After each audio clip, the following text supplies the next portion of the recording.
Right, ladies and gentlemen, thank you very much. I hope you've all had a good lunch, and apologies that the lunch took quite a long time to serve.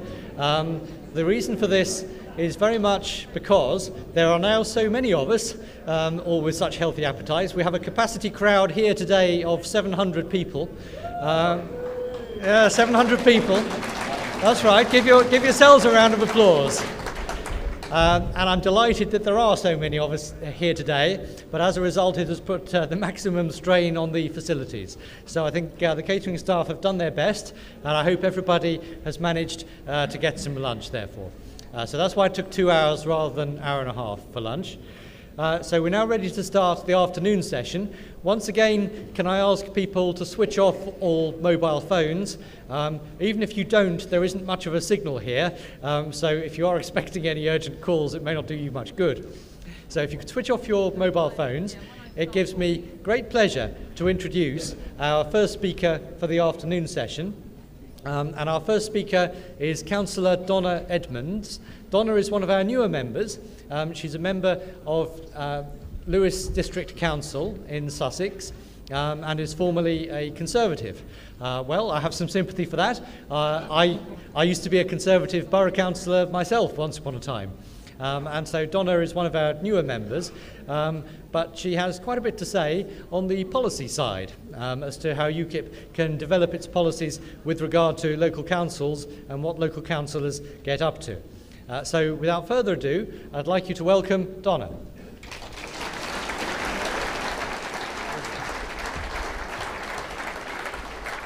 Thank you very much, everyone. I know that we've all just had lunch, so I thought I'd start with a little story to ease us into the afternoon.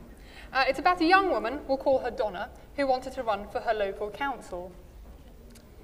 She'd done a bit of reading about how government needed to become smaller, needed to cost less, needed to become less complicated and stop meddling in people's lives. And she was pretty sure that if elected, she could work with her colleagues to make sure that these things happened.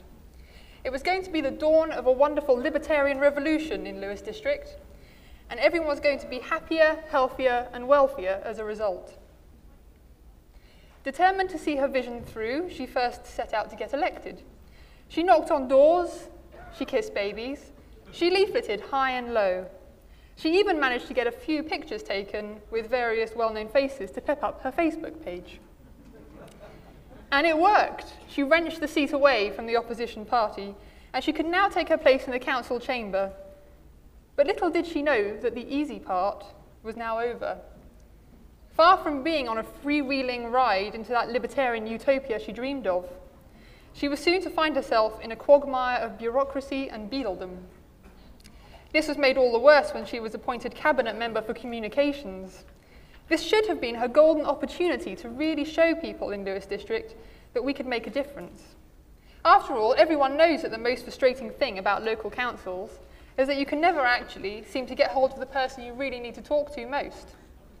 Here was her opportunity to show the residents of Lewes District with a little bit of common sense thinking and a bit of hard work, councillors really could make a difference, make a change for the better. She knew it wasn't going to be easy. What she didn't know is that it would prove to be impossible. The council's departments didn't even talk to each other, let alone to the public. The whole culture was one of council knows best, and the residents of the district seemed to be nothing more than an annoying afterthought in a decision-making process. And of course, the whole thing was made much more difficult by the fact that 3 councils were in operation across the region, none of whom talked to each other, all of whom seemed to follow directly opposing policies when it suited them. Regeneration projects that were being championed by the Conservative-led district council were being fairly ignored, to be honest, by the town council, and actually hijacked completely by the also Conservative-led county council. Donna herself was confused by the level of complexity in the local government system, and was often left clueless when her neighbours would ask her who this road or that footpath actually belonged to. She didn't know. With council officers passing the buck between councils, it was no wonder everyone was getting confused. A feeling of gloom descended over Donna like a dark cloud. With officers running the show and fellow councillors uninterested in challenging them at all, All that hard work in the election just didn't seem to have paid off for her. She was as powerless within the council as she had been previously without.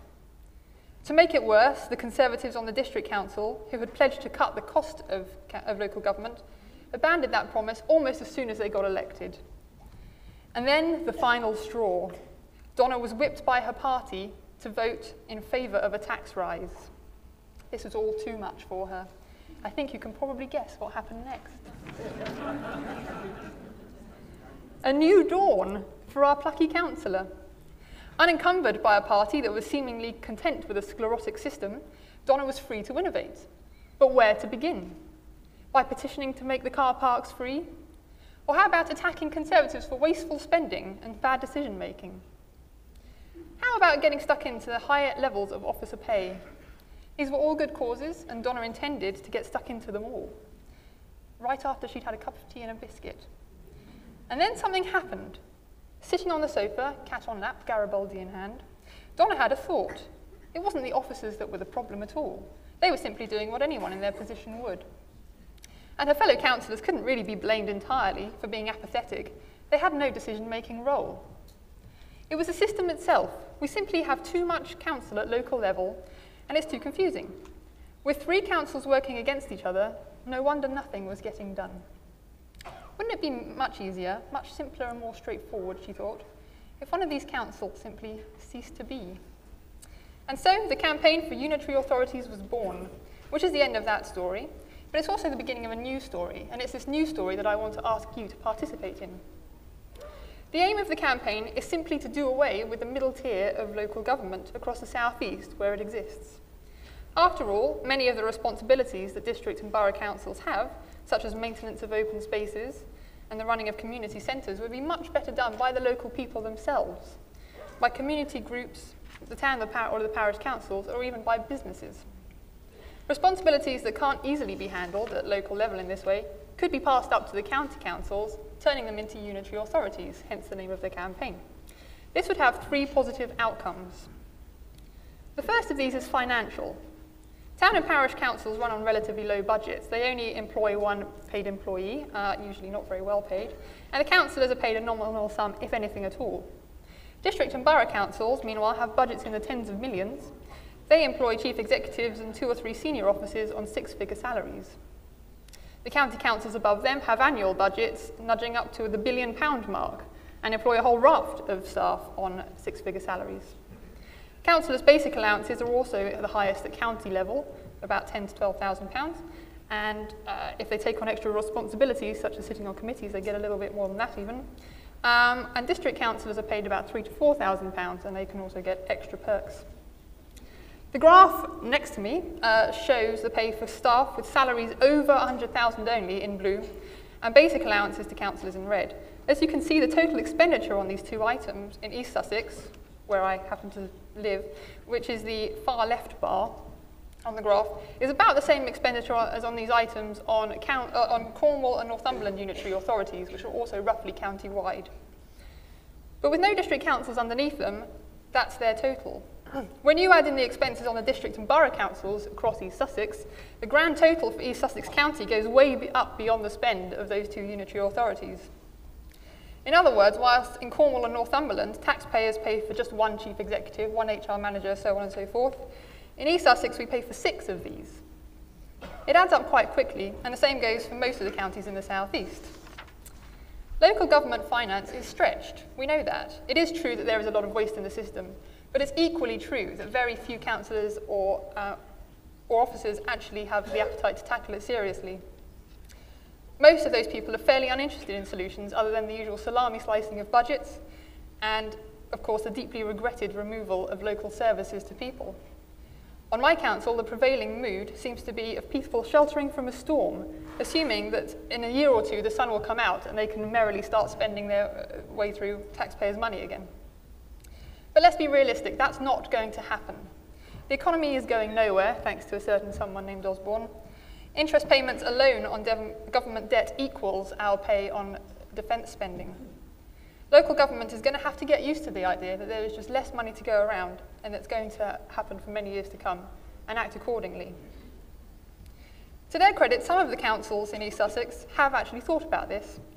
They've started to combine their services to save money.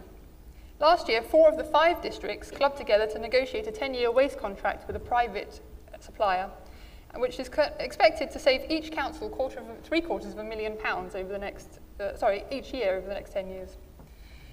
Later this year, Lewes District Council will actually be buying the IT services of Eastbourne District Council for a project that we're running during a transition period. But if these things are already happening on an ad hoc basis with some services, wouldn't it just make much more sense to have these savings inbuilt automatically by just getting rid of those authorities and having one authority in the first place? And as I say that, I can almost hear some of you thinking, that's great, but if you send all the responsibility upwards to that county council or unitary authority, we're actually doing the exact opposite of what we say we want to do, which is to make local government much more representative to local people and push power down into local communities. But let me explain why I don't think that's going to be a problem. This is a map of England showing the different local government systems in place across the whole country. There are basically 4, 2 of which are metropolitan and London boroughs, which we're not going to think about right now. The other 2 are unitary authorities, shown here in green, and 2-tier counties, shown here in pink. Under both of these systems, town and parish councils still exist, and in both cases, their responsibility is the same. They primarily look after local amenities. The difference lies with the division of responsibilities such as schools, housing, roads, and waste. Under a unitary system, all of these are done just one council. Under a 2-tier system, the responsibilities have been split between county and district, seemingly at random. Those of you who are councillors probably understand this, I hope. And those of you who take an interest in local politics, I guess, also understand this. But how many people in general do? The question I'm most often asked as a district councillor by people who live in my ward is, what exactly does a district councillor do? And when I explain, they usually follow up with, does that mean you can fix the pothole at the end of my road? And the answer is no, because I'm not on the county council. In short, the system is confusing. And it gets worse. Decades of councils trying to offload amenities onto each other to save their budget lines has resulted in very arbitrary divisions. There's a road in our village that is more pothole than road, simply because no authority actually seems to own it. They've all passed the buck between themselves. The same sort of thing happens quite regularly, but in a less tangible but no less annoying way, when people phone up the district council to report a problem. They're told, phone the county. They phone up county, and of course they're then told, well, phone district. And this can go on for ages. Actually, it's possible to be passed back and forth across departments, across both councils, for months or weeks or months on end. So the upshot to all this government is that no one really knows who represents them. We only spend a lot of time talking about the democratic deficit in Brussels, created because people simply don't know who their MEP is, what they do, or what actually the whole European Parliament does, to be honest.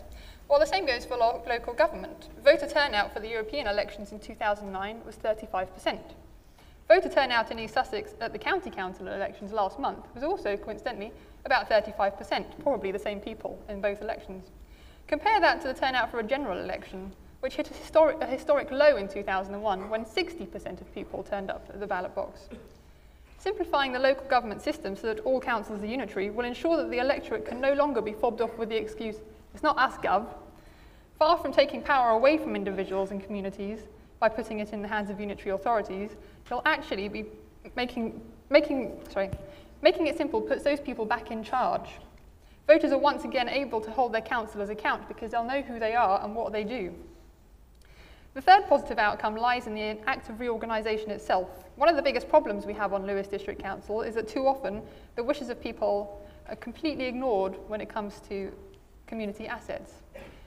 I've only been a councillor for 2 years, and in that 2 years we've had a good half a dozen examples, some big, some quite small, of the council clashing with residents over the future of various community assets or other.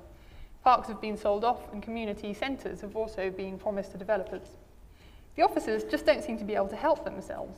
If they can sell something off for a quick profit, they will, no matter how much well-loved or well-used it is. In fact, the people of Lewes District are getting quite a short, sharp lesson in public ownership. They thought it meant an asset that is owned by the public. It turns out it means an asset that is owned by government.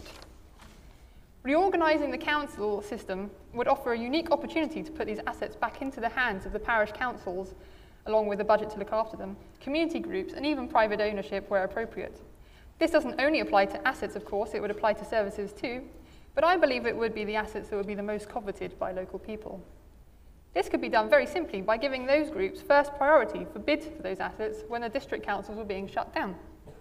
This needn't involve money. All they would have to do is provide a business plan showing that they had the capacity to run it effectively, and then handed the budget to do so.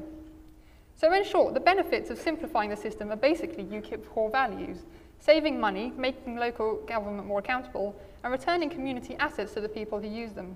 Or put another way, saving money, empowering people, diminishing government. And how can this be accomplished? Well, conference, that is where you come in. The only way that this reorganisation can take place is by putting a bill through Parliament to that effect.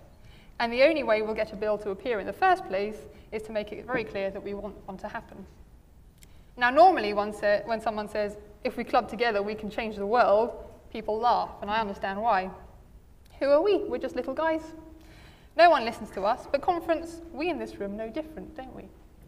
We little guys of UKIP, with no elected members in the House of Commons at all, we fruitcakes and loons, well, we've got the Prime Minister himself running scared, don't we? And if we can do that, what can't we do? So I'm asking you to do something very simple. Join with me in making a noise. On the campaign website, there is a declaration. Here it is. It's for councillors to sign up to, and by doing so, they pledge to put a motion before their council asking officers to work with the Department of Local Government to bring a bill for unitary authorities into being. I must be a very cruel person and probably shouldn't admit this, but I slightly savour the opportunity to ask those officers to work towards their own redundancy. It also enshrines the principle that any bill should have localism at its heart. If you're a councillor, sign it by emailing me. If you're not a councillor, get your local councillor to sign it by emailing me. What could be more straightforward? UKIP didn't get where we are today by thinking small. No UKIP MEP ever walked into the European Parliament, or I hope they didn't, and thought, do you know what, we're never getting out of this place, so we may as well just enjoy the ride. I want that same passion for change to be visible in UKIP at local government level. I want the mantra of all our councillors to be saving money, empowering people, diminishing government.